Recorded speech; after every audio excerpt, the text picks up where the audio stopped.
Rahim. Ladies and gentlemen, thank you for being here today for this press conference. اس سے پہلے کہ میں pressure کا باقاعدہ آغاز کروں، آج 27 اکتوبر ہے، کشمیر کی مناسبت سے ایک یوم سیاہ منایا جا رہا ہے۔ یہ وہ دن ہے جس دن 1947 میں بھارت نے کشمیر پہ غاصبانہ قبضہ کرنے کے لیے اپنی فوجیں وہاں پہ اتاری تھیں، اور اس دن سے آج تک کشمیر کے غیور اور بہادر عوام ان کا بے جگری سے مقابلہ کر رہے ہیں۔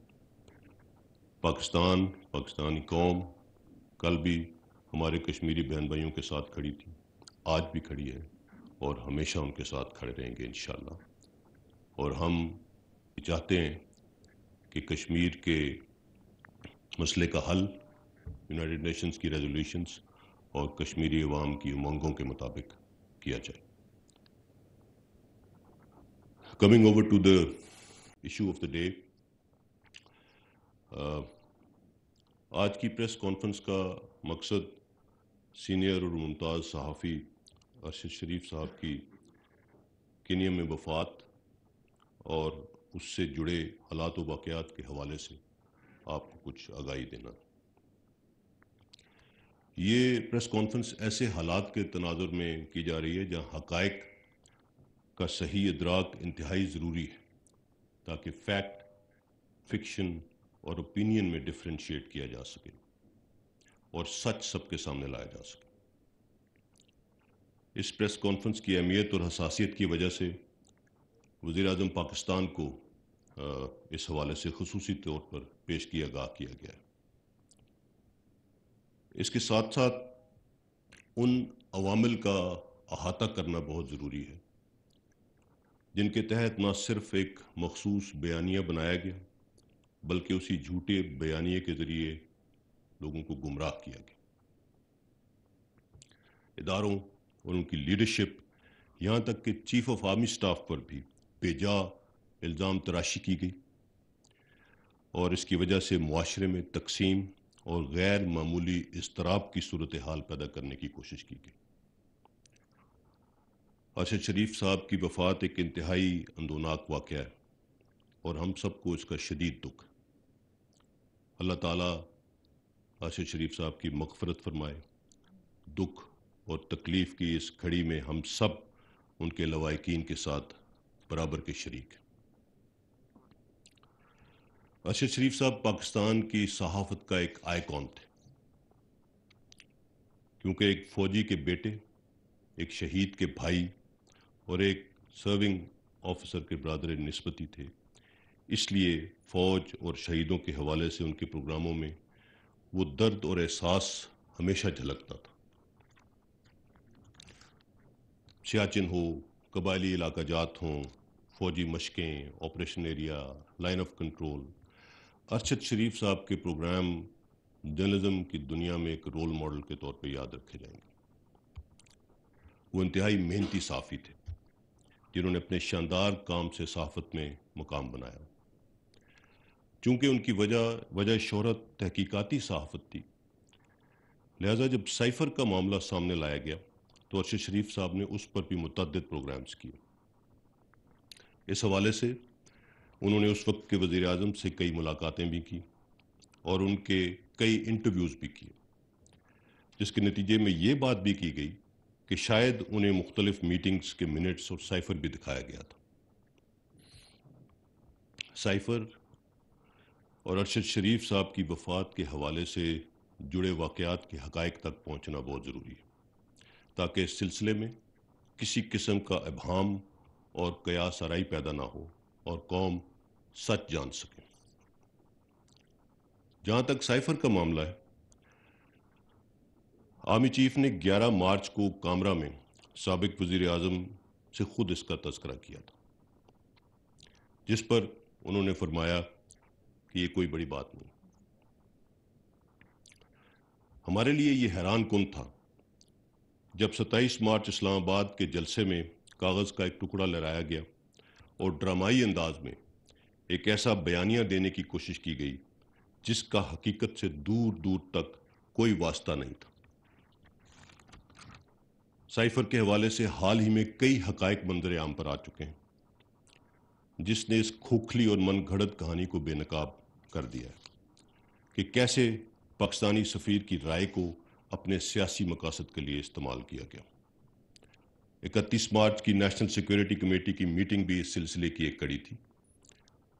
ISI نے بڑے واضح اور پروفیشنل انداز میں نیشنل سیکیورٹی کمیٹی کو بتا دیا تھا کہ حکومت کے خلاف کسی بھی قسم کی سازش کے کوئی شواہد نہیں ملے۔ نیشنل سیکیورٹی کمیٹی کو بریف کیا گیا کہ یہ پاکستانی سفیر کی ذاتی اسیسمنٹ ہے اور پاکستانی سفیر نے جو لائے عمل ریکمینڈ کیا تھا وہی لائے عمل نیشنل سیکیورٹی کمیٹی نے بھی فارن آفس کو ریکمینڈ کیا۔ ISI کی سائفر سے متعلق فائنڈنگز کی کسی قسم کی سازش کو ان کو اس کے شواہد نہیں ملے اور یہ تمام فائنڈنگز ریکارڈ کا حصہ ہیں۔ ہم ان فائنڈنگز کو قوم کے سامنے رکھنا چاہتے تھے جو ISI کی فائنڈنگز تھیں، تاہم یہ فیصلہ ہم نے اس وقت کی حکومت پر چھوڑ دیا کہ وہ ISI کی فائنڈنگز کو پبلک کرتے، لیکن ایسا نہیں کیا گیا، بلکہ مزید افواہیں اور جھوٹی خبریں پھیلائی گئیں جس کا مقصد سیاسی فائدہ حاصل کرنا اور ایک مخصوص بیانیہ تشکیل دینا تھا کہ حکومت کے خلاف آئینی اور قانونی اور سیاسی معاملے کی بجائے عدم اعتماد کی تحریک رجیم چینج آپریشن کا حصہ تھی۔ پھر اسی حوالے سے امریکہ کے دنیا بھر میں رجیم چینج آپریشنز کے حوالے دیے گئے اور ان کو پاکستان میں حکومت کی تبدیلی سے جوڑ دیا گیا۔ پاکستان کے اداروں بالخصوص فوج کی لیڈرشپ کو نشانہ بنایا گیا اور ہر چیز کو غداری اور رجیم چینج آپریشن سے لنک کر دیا گیا۔ یہی وہ وقت تھا جب ارشد شریف صاحب اور دیگر کئی صحافیوں اور سوشل میڈیا ایکٹیوسٹس کو ایک مخصوص بیانیہ فیڈ کیا گیا جس کی حقیقت بھی بہت حد تک واضح ہو چکی ہے۔ ذہن سازی کے ذریعے قوم اور افواج پاکستان میں سپاہ اور لیڈرشپ میں نفرت پیدا کرنے کی مذموم کوشش کی گئی۔ پاکستان اور پاکستان کے اداروں کو دنیا بھر میں بدنام کرنے کی کوئی کسر باقی نہیں چھوڑی گئی۔ اس میڈیا ٹرائل میں ARY چینل نے بالخصوص پاکستان آرمی اور لیڈرشپ کے حوالے سے ایک جھوٹے اور سازشی بیانیے کو فروغ دینے میں اسپن ڈاکٹر کا کردار ادا کیا اور ایجنڈا سیٹنگ کے ذریعے فوج کے خلاف ایک مخصوص بیانیے کو پروان چڑھایا۔ نیشنل سیکیورٹی کمیٹی کی میٹنگز اور اعلامیے کو غلط انداز میں پیش کیا گیا، حتیٰ کہ دوسری NSC میٹنگ میں اسد مجید صاحب کے حوالے سے من گھڑت خبر بھی چلائی گئی۔ پاکستان آرمی سے سیاسی مداخلت کی توقع کی گئی جو کہ آئین پاکستان کے خلاف ہے۔ لفظ اے پولیٹیکل نیوٹرل کو ایک گالی بنا دیا گیا۔ اس تمام جھوٹے بیانیے اور گمراہ کن پروپیگنڈے کے باوجود ادارے نے اور خاص طور پر آرمی چیف نے نہایت ریسٹرینٹ اور تحمل کا مظاہرہ کیا۔ ہم نے ہر ممکن کوشش کی کہ سیاستدان آپس میں بیٹھ کر خود قومی مسائل کو حل کریں، لیکن ایسا ممکن نہ ہو سکا۔ یہاں تک کہا گیا کہ سائفر کو چھپایا گیا۔ تو پھر سوال یہ ہے کہ فارن آفس جو سائفر پروسیس کر رہا تھا کیا اس نے اسے چھپایا تھا؟ اور جو اس وقت سائفر کو ہینڈل کرنے کے ذمہ دار تھے ان کے خلاف پھر کیا ایکشن لیا گیا؟ اور اگر نہیں لیا گیا کوئی ایکشن ان کے خلاف تو کیوں نہیں لیا گیا اور ان کے نام کیوں نہیں لیے جاتے؟ لفظوں کے ہیر پھیر، گمراہ کن اور جھوٹی خبریں پھیلا کر اداروں اور ان کی لیڈرشپ کو غدار ٹھہرا کر کٹہرے میں کھڑا کر دیا گیا۔ مرحوم ارشد شریف کے علاوہ دیگر صحافیوں اور سوشل میڈیا ایکٹیوسٹ نے بھی سائفر کے حوالے سے بنائے گئے بیانیوں پر بات کی اور بہت سخت باتیں بھی کی۔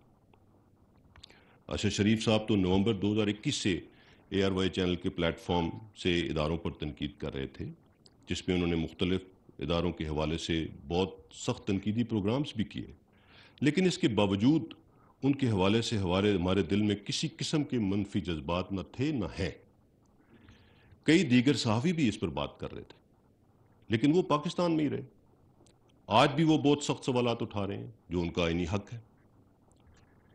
تمام سائفر ڈرامے کے دوران جب بھی کسی صحافی یا چینل سے ہم نے بات کی تو ان سے یہی کہا کہ بنا ثبوت اور من گھڑت مفروضات پر غداری اور سازشوں کے الزامات ادارے کی لیڈرشپ پر نہ لگائے جائیں اور فوج کے اے پولیٹیکل سٹانس کو متنازع نہ بنایا جائے۔ آج دیکھنا یہ ہوگا کہ مرحوم ارشد شریف صاحب کے حوالے سے اب تک سامنے آنے والے حقائق کیا ہیں۔ 5 اگست 2022 کو خیبر پختونخوا گورنمنٹ کی جانب سے ARY اینکر ارشد شریف صاحب کے حوالے سے ایک تھریٹ الرٹ جاری کیا گیا۔ ہماری اطلاع کے مطابق یہ threat alert chief minister Khyber Pakhtunkhwa کی خاص ہدایت پر جاری کیا گیا، جس میں شبہ ظاہر کیا گیا کہ افغانستان میں مقیم TTP گروپ نے سپن بولدک میں ایک میٹنگ کی ہے جو ارشد شریف کو راولپنڈی اور ملکہ علاقوں میں ٹارگٹ کرنا چاہتے ہیں۔ اس حوالے سے وفاقی حکومت یا پھر سیکیورٹی اداروں سے مزید کسی قسم کی معلومات شیئر نہیں کی گئیں کہ کیسے اور کس نے KP گورنمنٹ کو یہ اطلاع مہیا کی کہ ارشد شریف صاحب کو ٹارگٹ کیا جائے گا۔ اس سے ظاہر یہ ہوتا ہے کہ یہ تھریٹ الرٹ مخصوص سوچ کے تحت جاری کیا گیا، جس کا مقصد شاید ارشد شریف صاحب کو ملک چھوڑنے پر آمادہ کرنا تھا، جبکہ اطلاعات بھی ہیں کہ ارشد شریف صاحب ملک چھوڑ کر نہیں جانا چاہتے تھے، لیکن بار بار ان کو یہ باور کرایا جاتا رہا کہ انہیں خطرہ لاحق ہے۔ 8 اگست 2022 کو شہباز گل کے ARY چینل پر فوج میں بغاوت پر اکسانے کی متنازع بیان کی تمام مکاتب فکر نے مذمت کی اور اسے ریڈ لائن کراس کرنے کے مترادف قرار دیا۔ 9 اگست کو انہیں گرفتار کیا گیا۔ اس متنازع اسپیشل ٹرانسمیشن کے حوالے سے جب ARY نیوز کے سینئر ایگزیکٹو وائس پریزیڈنٹ عماد یوسف سے تحقیقات کی گئیں تو معلوم ہوا کہ ARY کے chief executive officer mister Salman Iqbal نے شہباز گل کی گرفتاری کے فوراً بعد عماد یوسف کو ہدایات دیں کہ ارشد شریف کو جلد از جلد پاکستان سے باہر بھیج دیا جائے۔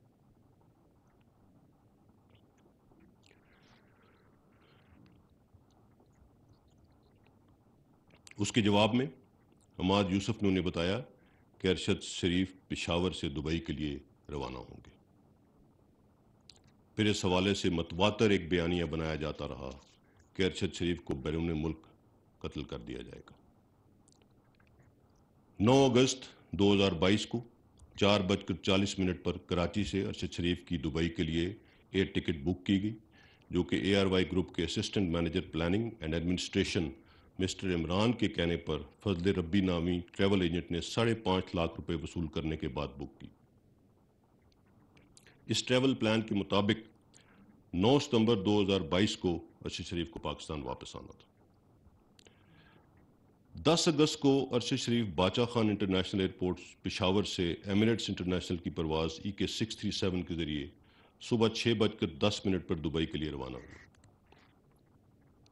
ارشد شریف کو KP گورنمنٹ نے اس دوران مکمل پروٹوکول فراہم کیا۔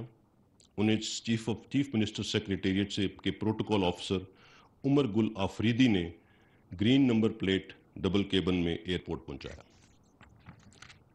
Chief minister secretariat Khyber Pakhtunkhwa کے سٹاف نے ہی تمام کاؤنٹرز پر ارشد شریف کی معاونت کی اور انہیں فلائٹ تک پہنچایا۔ اس حوالے سے اداروں کی جانب سے ارشد شریف کو روکنے کی کسی بھی قسم کی کوشش نہیں کی گئی۔ اگر گورنمنٹ روکنا چاہتی تو FIA کے ذریعے یہ کر سکتی تھی۔ ارشد شریف صاحب تب تک UAE میں رہے جب تک ان کے پاس UAE کا ویلڈ ویزا تھا۔ ارشد شریف UAE سے کینیا کی جانب اس وقت روانہ ہوئے جب ان کا دبئی کا ویزا ایکسپائر ہوا۔ ہماری اطلاع کے مطابق کسی نے سرکاری سطح پر ارشد شریف کو دبئی سے نکلنے پر مجبور نہیں کیا۔ اس وقت روانہ ہوئے جب ان کا دبئی کا ویزا ایکسپائر ہوا۔